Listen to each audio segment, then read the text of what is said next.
Luc chapitre 17, verset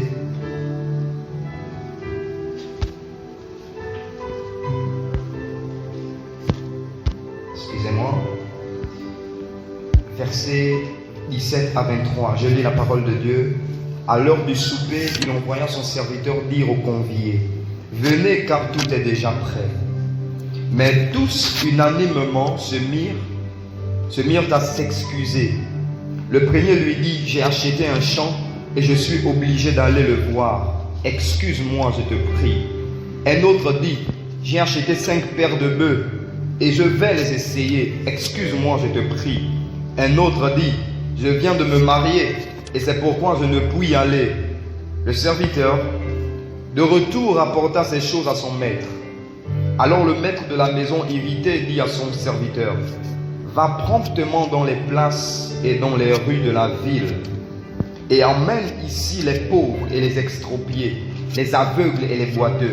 Le serviteur dit au maître, maître, ce que tu as ordonné a été fait. Et il y a encore de la place. Quelqu'un dit: il y a encore de la place. Et le maître dit au serviteur: va dans les chemins et le long des haies. Et ceux que tu trouveras, contrains-les d'entrer, afin que ma maison soit remplie. Alléluia. Amen. Salutations de vie supérieure au nom de Jésus. Vie supérieure, vie élevée. Comme tu as parlé, ainsi sera-t-il au nom de Jésus. Alléluia. D'après cette écriture, nous comprenons que le marketing de l'église est la clé qui soutient la croissance durable de l'église. Dis amen bien. Ce soir, lorsque tu parlais à quelqu'un du marketing, tu peux prendre place. Quelqu'un dit le marketing. Et je lui parlais à quelqu'un du marketing dans la maison de Dieu. Voyez-vous, lorsqu'on parle des affaires, très souvent les profanes, les hommes de l'extérieur diront: c'est pas possible qu'on prenne l'église comme un business. En fait, j'aimerais vous dire la vérité, j'ai trouvé l'église comme étant une affaire. L'église, c'est l'affaire de Dieu. Alléluia. Pensons à Jésus un jour, alors que ses parents vont chercher Jésus. La Bible déclare qu'il était en train de parler, d'accord, avec des docteurs de la loi. Et pendant qu'il parlait aux docteurs de la loi, les parents étaient en train de le chercher parce qu'en fait, d'après eux, ils s'étaient perdus. Et c'est alors qu'ils vont arriver et ils vont dire à Jésus: pourquoi tu as fait ceci, pourquoi tu as fait cela? Nous sommes en train de te chercher depuis. Et Jésus va dire: pourquoi me cherchez-vous? Ne savez-vous pas que je dois faire quoi? Les affaires de mon Père. Alléluia. C'est-à-dire, en anglais, on va dire le business de mon Père. Praise the Lord. Business n'est pas un mauvais mot. Ça ne veut pas dire quelqu'un qui allait voler quelque chose et aller revendre ça à moins de coût. Non. Ça veut simplement dire les affaires. Praise the Lord. Je suis venu introniser quelqu'un dans le monde des affaires de Dieu. Dis amen bien.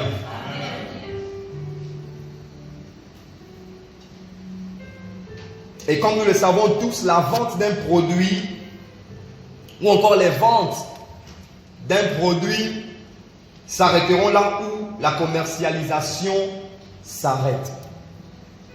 Dis amen bien. Alléluia.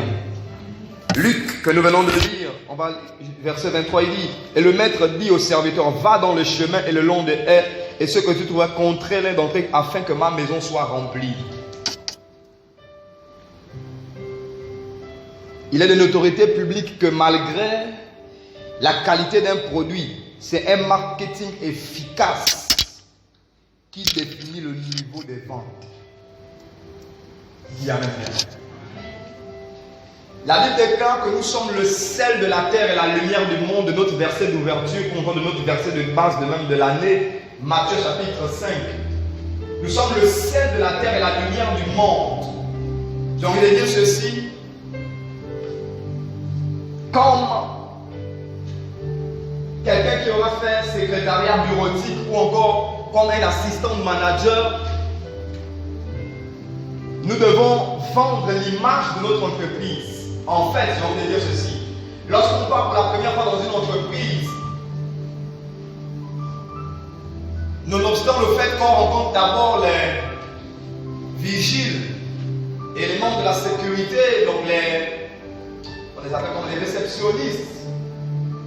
Mais lorsqu'on peut rencontrer un directeur, l'image que nous donne le secrétaire nous montre directement comment l'entreprise fonctionne. Parce qu'en fait, le secrétaire, ou la secrétaire est la vitrine même de l'entreprise. Lorsqu'on veut savoir que dans cette entreprise, on reçoit bien les gens, voyez comment on vous reçoit la réception. Si la réception est mal faite, on se dirait directement que cette entreprise, il y a que des sauvages. Les gens ne reçoivent pas bien les gens, mais non! C'est comme on dirait si une dent est gâtée, c'est toute la bouche qui sent. Et donc souvent, on a tendance à identifier ou encore à juger l'entreprise sur la base de la personne qu'on a rencontrée pour la première fois en allant là-bas. Et donc, comme une secrétaire qui est la vitrine de l'entreprise, nous en tant qu'enfants de Dieu, en tant que fils de Dieu, nous sommes la vitrine du royaume. Ça veut dire qu'il faut que le monde, en nous regardant, voit en nous l'image même de Dieu et dise, j'ai envie d'accepter le Seigneur parce que j'ai vu comment telle ou telle autre personne vit. Il y a même bien. Et mon message ici est un message christocentrique. Qu'est-ce que je suis en train de dire? Je suis en train de dire ceci. En cette nouvelle année, le temps est arrivé où lorsqu'on doit te regarder, on doit te voir marcher avec les principes de Dieu, sinon que marcher avec le cœur de Dieu. Parce que rassurez-vous d'une chose, quel que soit le ministère qui puisse exister sur la terre, nous avons une seule chose à accomplir, c'est de gagner les âmes. Tu es docteur, tu es pasteur, tu es évangéliste, tu es peu importe ce que tu es, nous devons gagner les âmes. Mais nous n'allons jamais gagner les âmes si nous continuons de marcher avec les mêmes habitudes, avec les mêmes situations, avec les mêmes problèmes, avec la même manière d'opérer. Impossible, parce que même en entreprise, lorsque nous voulons vendre un produit, nous pouvons changer la maquette, nous pouvons changer l'emballage. Bien, même bien. Et comme vous dites qu'en fait, c'est Dieu, notre Dieu, qui est attiré par le cœur. Mais les hommes sont attirés par l'œil, ceux qui frappent à l'œil. Si la musique est mal faite lorsque nous chantons, quelqu'un va dire je ne chante plus parce que, ou encore je me sens mal, ou je me sens ceci, cela, parce que simplement la musique est mal faite. Quoique ceux qui chantent pourraient être en train d'adorer le Seigneur en esprit et en vérité. Mais parce que ceux qui chantent ont négligé le fait de régler et d'arranger leur voix, on pourrait être en train d'empêcher les gens d'adorer le Seigneur parce que les choses sont mal faites. Et donc, pour chacun de nous, nous avons une responsabilité. Notre responsabilité, c'est de vendre le Jésus que nous avons. C'est de vendre l'image de Christ. Il faut que les gens achètent Christ cette année. Dis amen bien. Il faut que les gens aient envie de servir Dieu dans votre famille cette année. C'est pourquoi la première chose que Dieu va faire, c'est de te transformer toi. Dis amen bien. Il va te changer toi. Il va changer ton caractère. Il va changer ta manière d'opérer. Parce que plusieurs personnes n'iront jamais à l'église. Parce qu'ils savent comment vous vous comportez dans vos maisons. Ce sont certainement vos voisins qui entendent comment vous insultez les enfants. Ce sont certainement vos collègues de travail. Certainement vos amis à l'école qui voient comment vous trichez. Certainement ce sont des gens dans le taxi qui voient comment vous vous comportez. Ils diront, nous n'irons jamais à l'église. Pourquoi? Parce que si celui-ci est chrétien et que être chrétien c'est ça, je n'irai jamais. Quelqu'un est d'accord avec moi? La notoriété d'un produit, j'ai envie de dire la notoriété publique,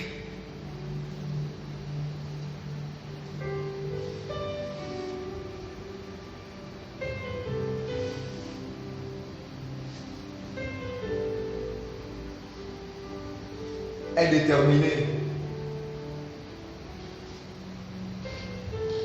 par les manifestations en secret, par la vie du secret.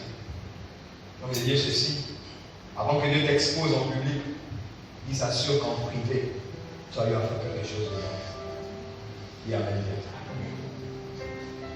Et cette histoire que nous venons de lire ici,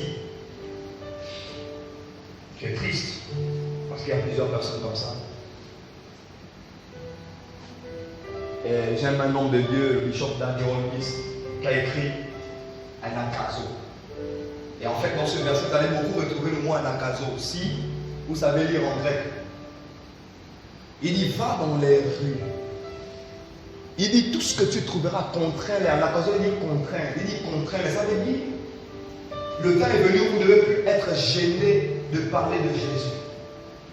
Mais regardez, aujourd'hui, nous sommes gênés. Tu as même peur d'entamer une discussion. De dire bonjour, est-ce que je peux vous présenter quelqu'un? Aujourd'hui, tous les chrétiens savent inviter les gens à l'église, mais ne savent pas évangéliser. Beaucoup parmi nous savons inviter, mais ne savons pas évangéliser. Ne savons pas comment communiquer le message de Christ. Comment dire à quelqu'un que Jésus est venu, il est mort et il peut aussi te sauver. Comment il m'a sauvé? Aujourd'hui, les gens ont du mal à le faire et on laisse le poids à l'homme de Dieu, au pasteur, au prédicateur. Parce qu'à ce moment, c'est lui qui a vu Dieu. Frère, si tu me dis que tu n'as pas encore vu Dieu, tu as intérêt de te convertir maintenant et te repentir. Parce que Dieu s'est révélé à toi plusieurs fois. Et le fait que tu sois là, c'est assurément parce que tu as rencontré ce Dieu-là un jour. Je vais encourager quelqu'un ce soir et te dire, nous allons rentrer dans ce qu'on appelle l'opération. C'est ça mon terme. Viens et vois. Quelqu'un dit opération, viens et vois. Quand quelque chose est bon, on n'a pas honte. Quand tu aimes une femme, tu n'as pas peur de t'afficher avec les gens, devant les gens, avec elle. Quand tu aimes manger quelque chose, tu n'as pas honte de manger. Quand c'est chez toi, c'est chez toi. Et nous disons tous que nous aimons Dieu, mais nous avons honte de parler de lui. Quand tu aimes un homme, quand tu aimes une femme, tu n'as pas honte de parler de lui. Parfois même, tu exagères en donnant parfois les qualités que cette personne n'a pas. C'est vrai, c'est faux. Regardons un film aujourd'hui. C'est hier soir? Ou aujourd'hui, je ne sais pas trop quoi. Quand Cosette et moi, la femme qui disait à un policier d'aller voir son mari. Parce qu'en fait, le mari de la femme la battait. Et elle va voir c'est quoi, son frère, vous dites qu'elle va parler au gars. Et nous on était là, on dit, mais attends, elle a quel problème? Le gars te bat. Mais pourquoi tu ne bats pas? C'est même pas ton mari, c'est même ton gars. Il te bat, il te mais pourquoi tu ne parles pas? Et on était là. Et elle, de prendre la part de ce gars, quand vous dites que l'amour, elle répond l'amour. Vous savez, même lorsque Dieu t'aura frappé, la chicotte de Dieu est meilleure que les câlins du diable. On dit amen. Je viens d'écrire ça, écris-moi ça quelque part. La chicotte de Dieu est mieux que les câlins du diable. Frère de l'homme, le diable peut te câliner comme il veut. Il peut te faire des bisous. Mais si Dieu te gifle, c'est parce que Dieu a un plan merveilleux pour toi. C'est parce que la gifle de ajoute ça. La gifle de Dieu est salutaire. Amen. C'est-à-dire que Dieu ne permet pas que quelque chose t'arrive parce qu'il veut te tuer. Il permet que ça arrive parce qu'il veut t'enseigner. Il veut te faire sortir de quelque part. Amen. Mais nous sommes prêts à défendre nos idéologies politiques. Nous sommes même prêts à défendre notre pasteur et notre prophète, mais nous ne sommes pas prêts à défendre Jésus. Nous sommes prêts à défendre notre prophète. Nous sommes prêts à défendre notre prophète. Dali, oh non. Mais Jésus, où est-il dans vos cœurs? Est-ce que vous aimez votre prophète ou vous aimez Jésus? Et c'est comme ça que lorsqu'on aime beaucoup plus le prophète, on n'aime pas Jésus. On va faire des choses comme si on faisait ça pour le prophète. Et c'est comme ça que plusieurs personnes ne sont pas bénies. à l'église parce qu'en fait, on fait les choses pour plaire à l'homme. On ne veut pas plaire à Dieu.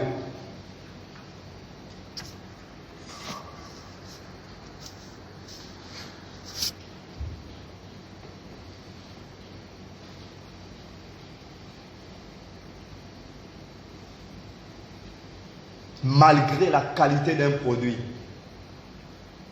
Écoutez s'il vous plaît, peu importe le genre de miracle qui se passe ici, peu importe le genre de message qu'on prêche ici, c'est un marketing efficace qui détermine le niveau de vente de ce produit. Qu'est-ce que je suis en train de dire? Peu importe ce que Dieu fait ici, si on ne peut pas témoigner des œuvres de Dieu qu'on fait ici, efficacement, on n'aura jamais de croissance. Est-ce que vous voyez ça? Je dis, peu importe ce que Dieu peut faire dans votre vie, vous a guéri, il a fait ceci, il a fait cela. Si vous ne connaissez pas témoigner de ce que Dieu a fait, on n'aura jamais de croissance dans les églises. Parce que les gens ont peur de témoigner. Ils ont peur de dire ce que Dieu a fait. Ils ont peur de dire même que dans leur église on prêche bien. J'ai aimé encore le bishop d'Am qui dit, peu importe combien un homme de Dieu peut venir d'ailleurs pour venir prêcher, je reste le meilleur prédicateur de mon église. Combien de gens dehors vont dire, pour le message que vous recevez ici, que nous avons aussi un meilleur prédicateur? Ce n'est pas mauvais de le dire. Ça dépend de l'esprit qui vous anime à le dire. Est-ce que je parle à quelqu'un? Ça veut dire quoi? Si toi tu reconnais que tu reçois une bonne parole et que la parole fait en sorte que tu sois assis dans la maison de Dieu, établi dans la foi, qu'est-ce qui t'empêche de parler à quelqu'un d'autre là dehors qui ne reçoit pas la même parole et qui peut recevoir aussi cette parole et être assis comme toi tu es assis dans la foi? C'est parce qu'assurément, cette parole est souvent rentrée ici et c'est sorti là.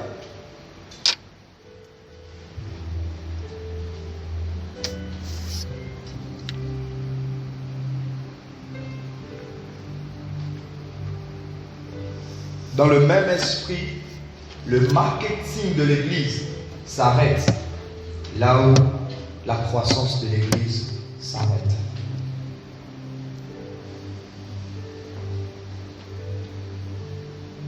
Amen.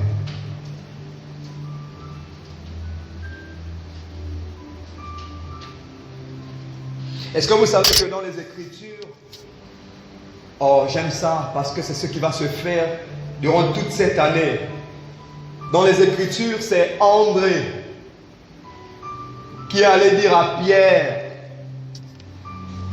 hello, est-ce que vous savez ça? André qui a emmené Pierre à Christ. Est-ce que vous le savez? Alléluia.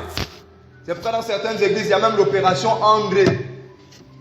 L'opération André veut simplement dire que tu pars prendre quelqu'un, tu pars annoncer la bonne nouvelle à quelqu'un et que la personne aussi quitte de là où elle vient aussi à l'église. J'ai commencé évangéliste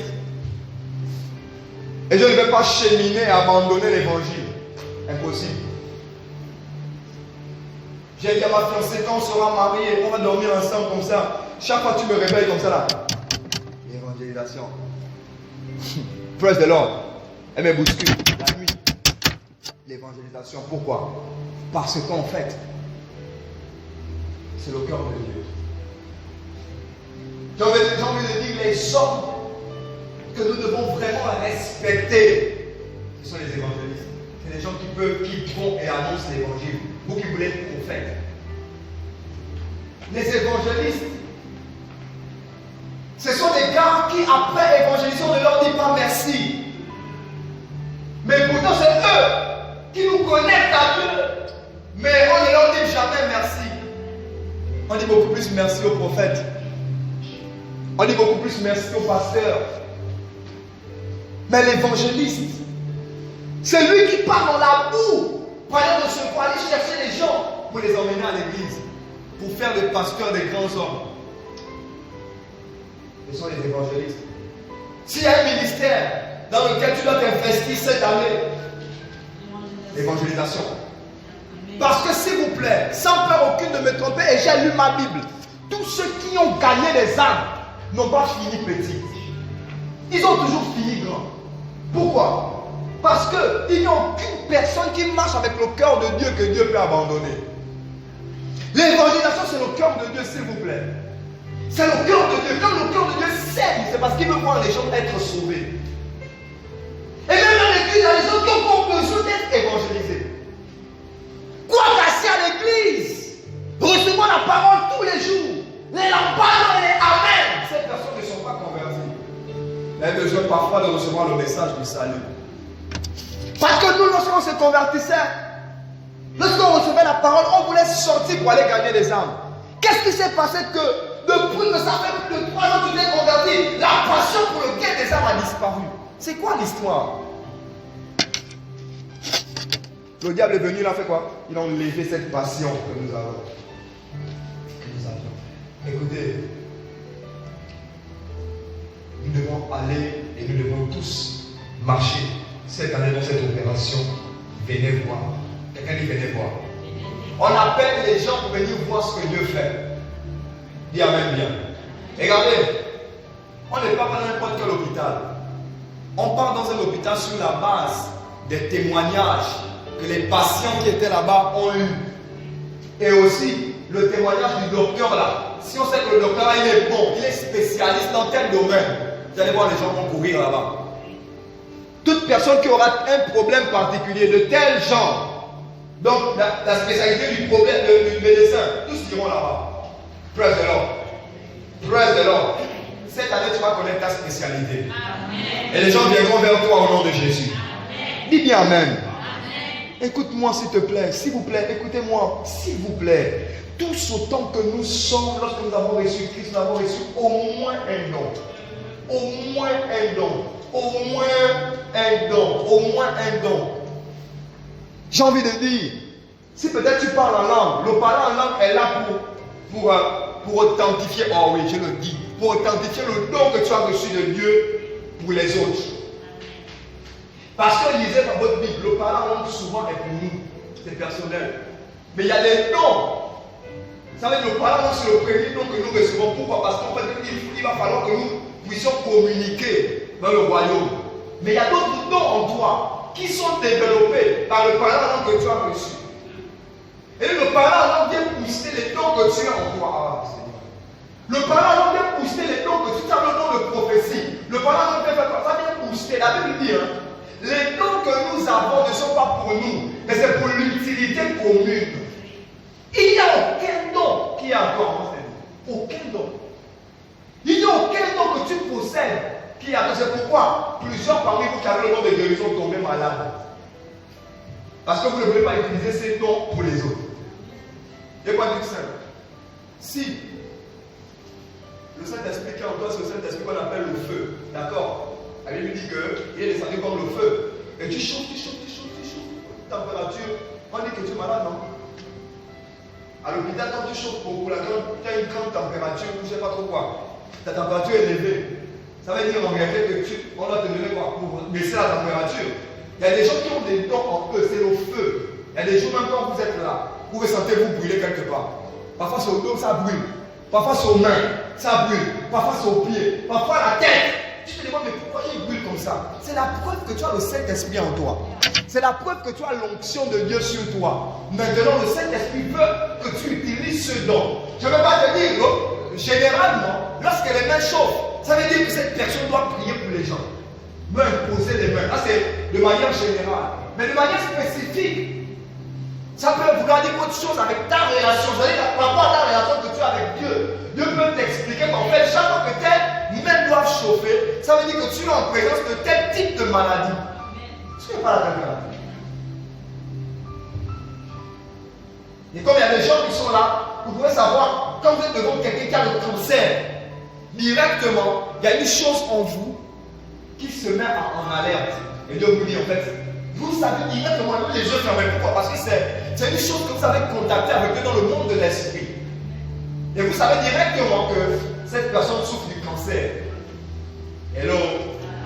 Il y a des gens qui sont ici, vous avez des dons. Il y a un don que je ne sais pas écrit. Mais c'est ça. Parfois, ça arrive comme ça. Que vous êtes à côté de quelqu'un, vous commencez à ressentir la même douleur que cette personne. Soudain, vous avez salué quelqu'un. Vous avez des mots de vente que vous ne pouvez pas expliquer. En fait, c'est cette personne certainement qui est en train de souffrir. À vous seulement de demander. Lorsque vous allez demander, vous allez vous rendre compte que c'était vrai. Priez seulement pour la personne. La guérison arrive. Il y a des gens qui reçoivent des paroles de connaissance par anatomie. Hello. Ils reçoivent la parole de connaissance par, c'est-à-dire en ressentant ce que la personne ressent. Et il dit ici, à gauche ou à droite, il y a une personne qui souffre de telle ou de telle autre chose. Pas parce que Dieu a dit, mais parce qu'il a ressenti ce que les gens ressentent. Il y a d'autres qui peuvent recevoir de Dieu. Et Dieu dit, voici, voici, voici. Il y a d'autres, lorsqu'ils développent leur relation avec Dieu, Dieu peut les transporter en esprit pendant qu'ils sont là, en train de parler avec vous. Ils sont en parallèle entre le monde spirituel et le monde physique. S'il vous plaît, Dieu veut nous utiliser cette année. Mais le temps est venu, nous allons dire aux gens, venez voir. Ma prière est que tu sois passionné pour le gain des âmes. Dis Amen. Et j'ai compris une chose. Chaque fois qu'on parle de quelque chose, chaque fois qu'on insiste sur un domaine, vous allez voir les gens manifester l'onction dans ce domaine particulier. Si on parle de gain des âmes, les gens vont évangéliser. Si aujourd'hui, à partir de maintenant, on commence à parler de la prophétie, de la prophétie, de la prophétie, de la prophétie, vous allez commencer à prophétiser n'importe comment. Parce que simplement, plus on te parle de quelque chose, plus les choses s'établissent dans ton cœur. Plus les choses s'établissent en toi. Dis Amen. Et je vais insister sur le gain des âmes. Parce que nous devons remplir non seulement cette église, pas parce qu'on veut se faire un nom, mais parce qu'on veut gagner, on veut développer le monde des ténèbres. On va remplir cette église x4. Tu dis pas Amen. Je t'annonce qu'en février, on aura 4 services. Amen. Dieu dit, je t'annonce qu'en février, on aura 4 services. Pour noter ça. En février, on aura combien de services? 4 services. Parce qu'on aura gagné des âmes. Maintenant, peut-être vous ne savez pas. Oh mes frères, il y a une bénédiction excellente quand tu gagnes des âmes. Heureux les pieds de celui qui annonce quoi? Quand tu annonces l'évangile, Dieu te donne de nouvelles paires de chaussures. Tu dis pas Amen. Quand tu annonces l'évangile, tu es obligé d'être en bonne santé. Pourquoi? Parce que Dieu n'utilise pas les gens malades. Quand tu annonces l'évangile, dans tes vies, Dieu te donne les finances. Pourquoi? Parce que tu vas rencontrer des gens qui ont faim. Il va te donner les finances. Nous sommes allés à Oyem lorsque nous évangélisions. Il y avait une maman, elle est venue avec ses enfants, 2 enfants. Nous les gars, en plein carrefour. En plein carrefour comme ça. Elle dit, laissez là-bas les histoires, moi j'ai faim. Hein? Elle dit, laissez. Je crois le frère Kendrick avait donné le témoignage. J'ai faim. La maman là, elle dit, j'ai faim. Moi je ne sais pas alors, j'ai faim. Il y avait une petite cotisation, elle est rentrée dans le magasin, elle a pris ce qu'elle avait à prendre et tout. Après, elle est venue, je crois, c'était lui même la photo, là, elle s'est mise à genoux. Après, elle a accepté le Seigneur, on a prié pour elle.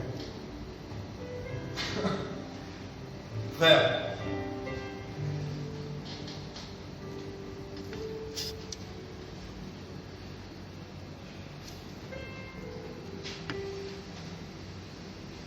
André avait emmené Pierre à Christ et Philippe avait emmené Nathanaël. Amen. Par le biais de quoi? D'un engagement. Il a dit quoi? Viens et vois. Viens et vois. Je suis dans Jean chapitre 1. On va lire. Ruth. Ça va? Jean chapitre 1, verset 45. 45 à 49. La Bible déclare, Philippe rencontra Nathanaël et lui dit, nous avons trouvé celui de qui Moïse a écrit dans la loi et dont les prophètes ont parlé, Jésus de Nazareth, fils de Joseph. Nathanaël lui dit, peut-il venir de Nazareth quelque chose de bon? Philippe répondit, viens et vois. Attendez. Il a dit, hein, peut-il venir de Nazareth quelque chose de... Mais Philippe a dit quoi? Il n'a pas dit oui ou non. Il a dit quoi? Viens et vois. Alléluia. Jésus, voyant venir à lui, Nathanaël dit de lui, voici vraiment un Israélite dans lequel il n'y a point de fraude. D'où me connais-tu, lui dit Nathanaël. Jésus lui répondit, avant que Philippe t'appelât, quand tu étais sous le figuier, je t'ai vu. Et là, Jésus a développé quoi? L'onction de quoi? L'onction prophétique. Quelqu'un dit l'onction prophétique. Est-ce que vous voyez? Il y a eu l'évangile qui a opéré. Et quand il vient maintenant pour rencontrer la parole, sur le chemin de la parole, Dieu parle. C'est pourquoi, écoutez-moi, ne combattez pas la prophétie. C'est important. La prophétie dans le temps de la fin est très importante parce qu'il y a des incrédules qui ont besoin de comprendre que Dieu te connaissait. Vous savez, pas que je ne fais pas ça parce que ça peut arriver, d'accord? Que si vous voulez même, peut-être que quelqu'un doute que, oh non, est-ce qu'il vraiment il peut faire ça? Qu'on commence à donner les couleurs de slip des gens. Est-ce que vous voyez? Non. C'est-à-dire, ça peut arriver. Mais Dieu fait ça parfois, pourquoi? Pour montrer aux gens que peu importe le secret de ton secret, il peut savoir. Maintenant, c'est salutaire pour cette personne qui doute, mais pas pour tout le monde. Est-ce que vous voyez? Parce que les gens peuvent dire, bon, on gagne quoi avec? On ne gagne rien. Mais la personne à qui Dieu a dit ça peut se convertir. Parce qu'en fait, on se dit, ah, je suis le seul qui savait. Je me rappelle un jour, une soeur, elle était ici certainement, l'apôtre Bliss. J'ai souffert de quelque chose que je n'avais jamais parlé à tout le monde à la maison. J'avais un problème d'oreille. Et on était dans une veille de prière, voilà, et je devais intervenir. Je devais intervenir sur la foi, quelque chose comme ça. Et quand je me suis levé, je me suis levé, le ciel s'est levé. Elle est passée à côté de moi, elle me dit, ça fait longtemps que tu as cette douleur au niveau de l'oreille. Mais Dieu me dit de te dire que maintenant, tu guéris. Et en fait, tu avais cette douleur à cause de ceci, à cause de cela, à cause de ceci, à cause de cela. Ce n'est pas une douleur normale. D'accord? Et quand m'a dit, waouh, je suis le seul qui savait ça. Est-ce que vous voyez? Je suis le seul qui savait ça. Et ce qu'elle m'a dit, elle m'avait dit ça. Elle a ajouté certaines choses qui me concernent que je ne vous dis pas, que j'applique jusqu'à maintenant. Vous voyez, aujourd'hui, je parlais avec elle et je disais, tu vois,